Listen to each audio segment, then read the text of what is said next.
Bienvenida o bienvenido a esta exploración. Esto es Nova Podcast y hoy vamos a sumergirnos en un montón de lecciones sobre dinero. Vienen de notas sobre un video que junta ideas de varios libros clave, ¿no? Sobre finanzas personales como crear riqueza. La base que estamos usando, viene de un video del canal Un Poco Mejor. Se llama 40 lecciones brutales sobre dinero. Y bueno, la misión hoy es como sacarle el jugo a estas lecciones.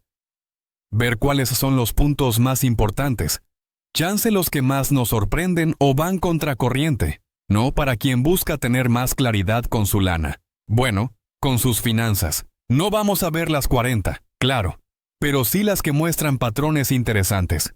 Exacto. Vamos a revisar las estrategias, los cambios de mentalidad los consejos prácticos que da la fuente. Buscaremos cómo se conectan estas ideas, pues para entender mejor cómo podríamos aplicar esta sabiduría, ¿no? Que está como condensada. Es un resumen bastante denso, que va desde cómo invertir hasta la psicología que hay detrás de nuestras decisiones con el dinero.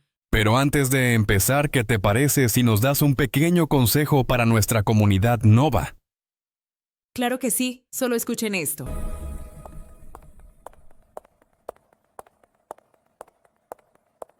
Este es el momento perfecto para darme un like y suscribirte a mi canal, te espero.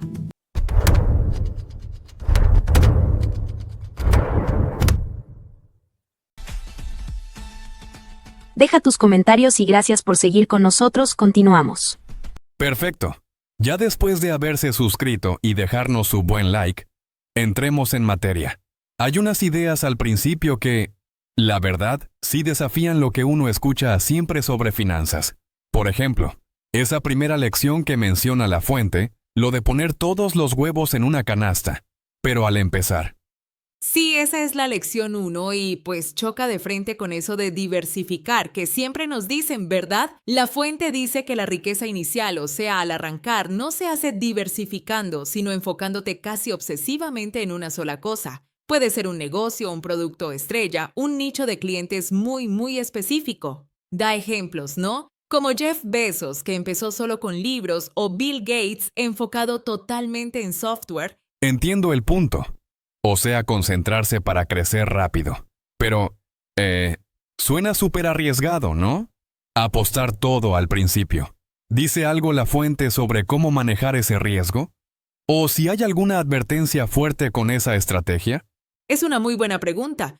El matiz importante que da la fuente es que esa estrategia de enfoque total es para la etapa de crear la riqueza, o sea, para despegar, para juntar un capital importante. La diversificación, según esta visión, vendría después, ya como una estrategia para cuidar esa riqueza que ya hiciste. No se mete mucho en cómo manejar el riesgo específicamente, más allá de dar a entender que necesitas dedicarte casi por completo y creerle mucho a esa apuesta inicial.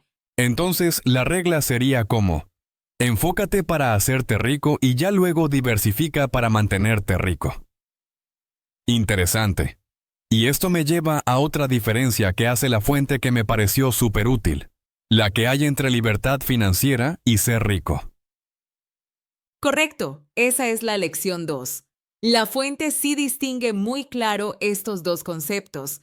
Dice que lograr la libertad financiera, que la define como el punto en que tus ingresos pasivos ya cubren tus gastos básicos, es una meta mucho más, alcanzable a corto o mediano plazo que la de ser rico como tal, ¿no? De acumular millones. Lo pone como un primer paso lógico y hasta poderoso.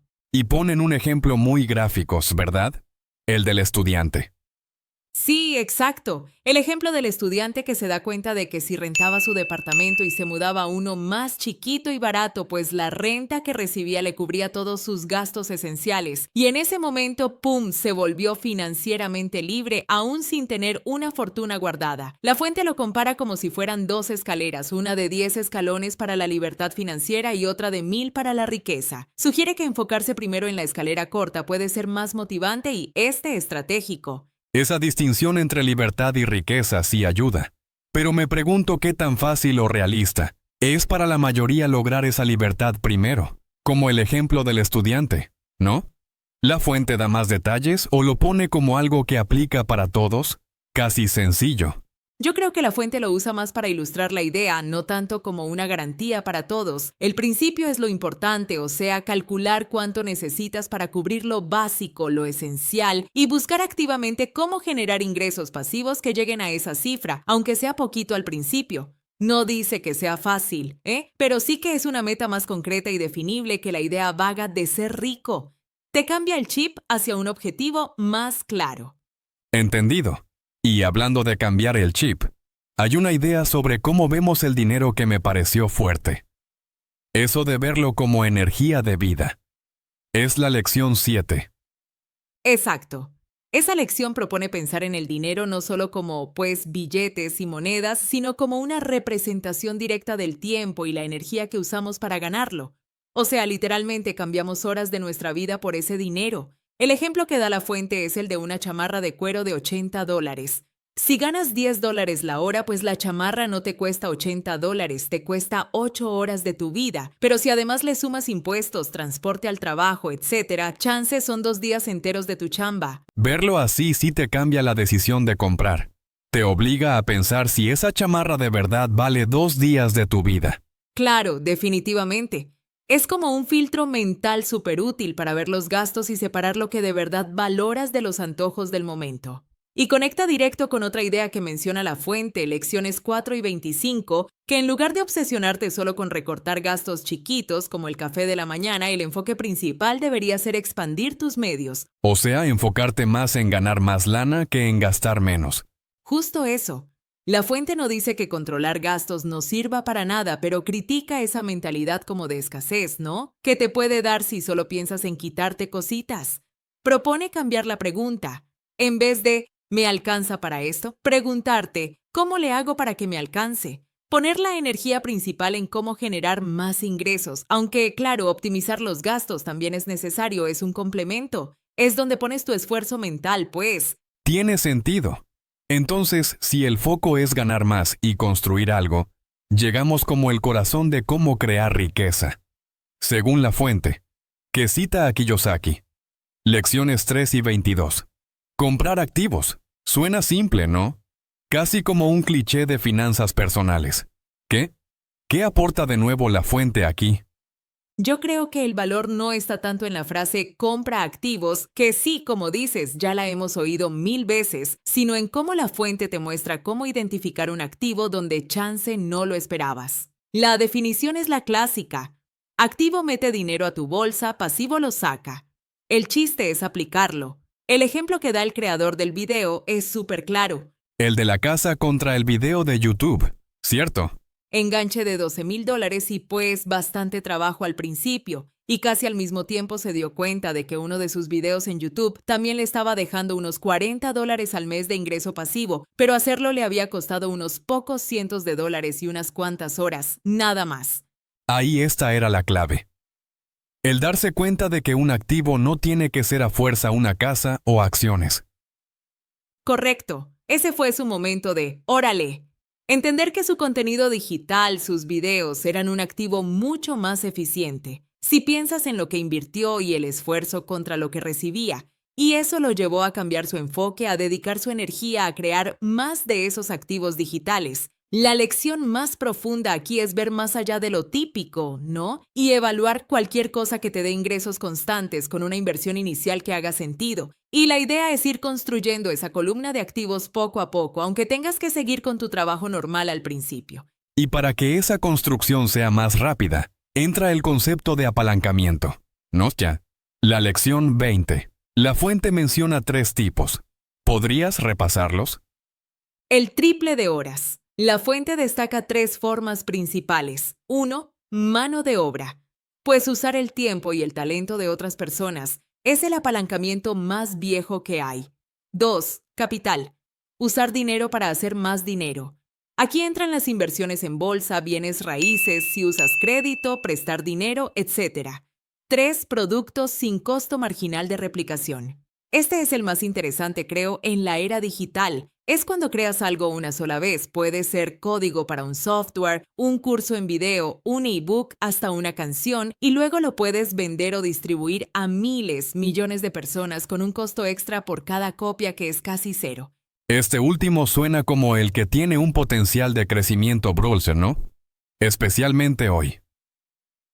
Definitivamente. Es el tipo de apalancamiento que ha creado muchas fortunas en tecnología últimamente. Creas algo una vez y te puede generar ingresos pasivos o casi pasivos por mucho tiempo y a nivel global. Hablando de tiempo y de escala, hay una lección, la 19, que muestra el poder del tiempo en las inversiones de forma, pues muy cruda, ¿no? Con el ejemplo de Billy, Susan y Kim. Uf, sí, ese ejemplo es súper impactante y subraya por qué es tan importante empezar a invertir lo más pronto posible, aunque sea con poquito dinero. Lo resume así. Billy invierte $3,000 al año, pero solo por 5 años, de los 15 a los 19 años. En total, invierte $15,000 y ya, no vuelve a meterle dinero. Susan hace lo mismo que Billy, pero empieza un año después, de los 16 a los 20. Kim empieza más tarde, a los 27 años, pero ella sí invierte $3,000 al año por 39 años seguidos hasta los 65. Invierte $117,000 en total. Y los resultados a los 65 años son... ¡Wow! ¿No? Muchísimo. Suponiendo un rendimiento del 10% anual, Billy, que solo metió $15,000 pero súper temprano, acaba con $1.6 millones. Kim, que invirtió casi 8 veces más lana, $117,000, pero empezó 12 años después, termina con $1.3 millones menos que Billy. El interés compuesto que generó el dinero de Billy en esos primeros años hace una diferencia gigante a la larga. Es increíble el peso de empezar temprano, pero... A ver, suena casi mágico. ¿Así funcionan todas las inversiones? ¿O hay alguna trampa o advertencia? Muy buena pregunta porque nos lleva directo a otra lección clave, la 16, que es como un cable a tierra necesario. La regla 80-20 en la inversión. La fuente te advierte que tienes que esperar que la gran mayoría de tus decisiones de inversión, una por una, no sean súper exitosas. Incluso muchas van a fallar o van a dar resultados mediocres. O sea, no esperar pegarle a todas. Exacto. Cita a Warren Buffett, que dijo que de las más de 400 empresas en las que invirtió, las ganancias realmente grandes vinieron de unas 10 nada más. El 80% o más del rendimiento viene del 20% o menos de las apuestas. La lección es doble. Primero, aceptar que te vas a equivocar y que la diversificación a la larga ayuda con eso. Y segundo, y más importante, tener visión a largo plazo y no asustarte por los resultados de una sola inversión a corto plazo. No todas van a ser como la de Billy, pero la estrategia completa sí puede funcionar si te mantienes. Entendido.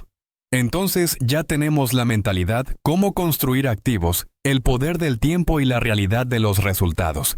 Ahora hablemos de cómo manejamos el dinero día a día, el gasto. La lección 14 propone un plan de gasto consciente. ¿Cómo? ¿Cómo va eso?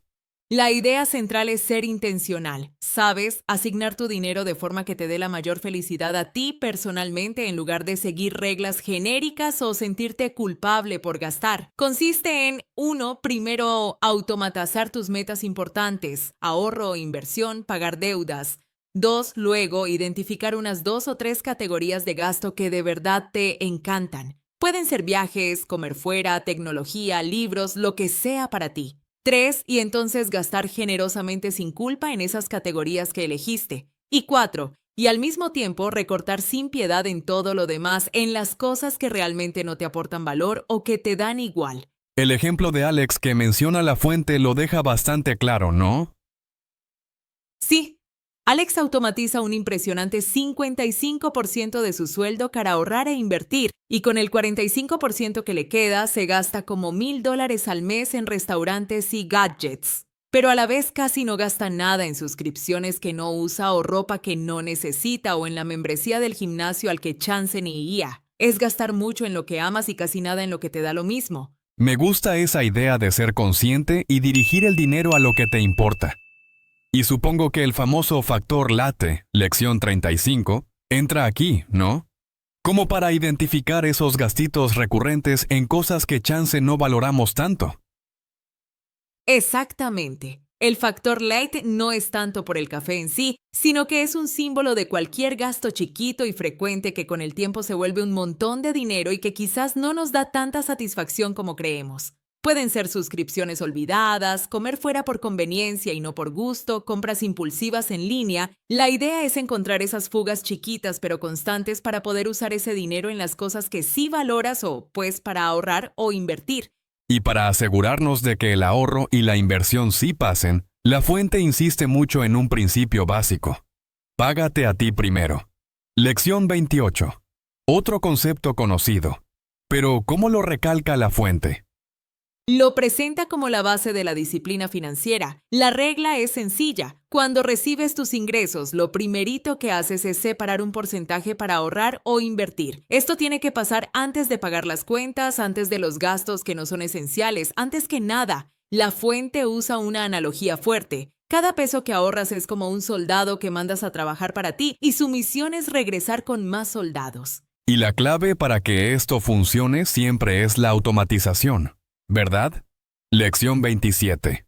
Totalmente. La lección 27 dice que si dependes de tu fuerza de voluntad para pagarte a ti mismo cada mes, es muy probable que falles. La solución es automatizar. Programas transferencias automáticas de tu cuenta de nómina a tus cuentas de ahorro o inversión justo el día que te pagan. Defines porcentajes claros, tanto para gastos fijos, tanto para inversión, tanto para ahorros de corto plazo, tanto para gastar sin culpa. Ya que lo configuras, el sistema trabaja solo. Así te aseguras de pagarte a ti primero sin tener que pensarlo cada vez. Sistema sobre fuerza de voluntad. Clarísimo. Ahora, ¿y las deudas? Mucha gente batalla con eso. La fuente recomienda el método bola de nieve. Lección 37. ¿Puedes explicar cómo funciona y por qué lo sugieren? El método bola de nieve es una estrategia para acabar con las deudas que se enfoca mucho en la motivación psicológica. Los pasos son estos. 1. Haces una lista de todas tus deudas ordenadas de la que debes menos a la que debes más, sin importar ahorita las tasas de interés. 2. Pagas el mínimo requerido en todas las deudas menos en la más chiquita de la lista. 3. Todo el dinero extra que puedas juntar, además de su mínimo, lo mandas a pagar esa deuda más pequeña hasta que la liquides por completo. 4. Ya que liquidaste la primera deuda, agarras todo el dinero que le estabas pagando y se lo sumas al pago mínimo de la siguiente deuda más pequeña de la lista. 5. Y repites el proceso. Cada vez que matas una deuda, el pago extra que le metes a la siguiente es más grande. Se va haciendo una bola de nieve de pagos. Entiendo. O sea, matemáticamente chance no es lo mejor, que sería pagar primero la que tiene el interés más alto. Pero psicológicamente te da más power porque ves resultados rápidos, vas eliminando deudas completas de la lista. Justo eso. La fuente dice que esa victoria temprana, esa sensación de que vas avanzando rápido, te da el empujón y la motivación que necesitas para seguirle y atacar las deudas más grandes. Para mucha gente, el factor psicológico pesa más que la optimización matemática pura, porque les ayuda a no abandonar el plan a largo plazo. Tiene lógica. Y hablando de optimizar, hay una advertencia fuerte sobre las comisiones de inversión. Lección 33. Sí, ese punto es crucial. La lección 33 muestra cómo diferencias que parecen chiquitas en las comisiones pueden tener un efecto brutal a largo plazo, por el interés compuesto, pero al revés. El ejemplo que dan es de dos hermanos que invierten $100,000 por 30 años. Uno paga una comisión anual del 1% y el otro del 2%. Suena poquito, ¿no? La diferencia. Pero al final de los 30 años, suponiendo que la inversión rindió lo mismo antes de comisiones, el hermano que pagó el 2% anual termina con $418,000 menos que el que pagó el 1%. Casi $500,000 por un 1% de diferencia. Está cañón.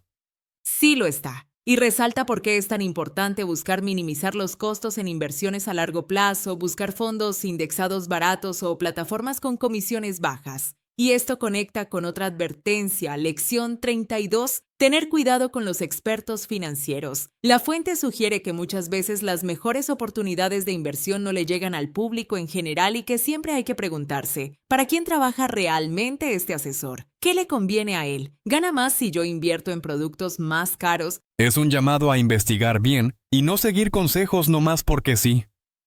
Pasando ya al último bloque de ideas, la fuente también habla mucho de habilidades y de pensar a largo plazo. Una idea que me llamó la atención es esa de que a veces estamos a una habilidad de la riqueza. Lección 10. Sí, esta lección dice que muchas veces el talento o la habilidad técnica que tienes en algo, ser un súper escritor, programador, cocinero, no es suficiente para tener éxito financiero. Te falta una habilidad clave que complemente y casi siempre tiene que ver con ventas, marketing, negociación o saber comunicarte. Cuenta la anécdota de Robert Kiyosaki que le aconsejó a una periodista que escribía excelente, pero sus libros no vendían, que tomara un curso de ventas. Y ella se ofendió, ¿no?